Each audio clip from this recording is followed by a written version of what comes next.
ನನ್ನ ಹೆಸರು ಶ್ರೀಕಾಂತ್. ನನ್ನ ಶಾಲೆಯ ಹೆಸರು ಗುರುಜಿ ಪಬ್ಲಿಕ್ ಸ್ಕೂಲ್. ನಾನು 3ನೇ ತರಗತಿ ವಿದ್ಯಾರ್ಥಿನಿ. ಪದ್ಯ 1. ತುತ್ತೂರಿ. ಬಣ್ಣದ ತಗಣೆ ತುತ್ತೂರಿ, ಕಾಸಿಗೆ ಕೊಂಡನು ಕಸ್ತೂರಿ. ಸರಿಗಮ ಪದನಿ ಸೌದಿದನು, ಸರಿಗಮ ಮಗರಿ ಸೌದಿದನು. ತನಗೆ ತುತ್ತೂರಿ ಇದೆ ಎಂದ, ಬೇರಾರಿಗೂ ಅದು ಇನ್ನಂದ.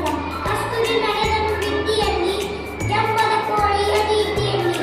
ತುತ್ತೂರಿ ಇದಂತೆ ಕೋಳದ ಬಳಿತ್ತು, ಕಸ್ತೂರಿ ನಡೆದನು ಸಂಜೆಯಲ್ಲಿ. ಜಾರಿತು ನೀರಿಗೆ ತುತ್ತೂರಿ, ಗಂಟಲು ಕಟ್ಟಿತು ನೀರೂರಿ. ಸರಿಗಮ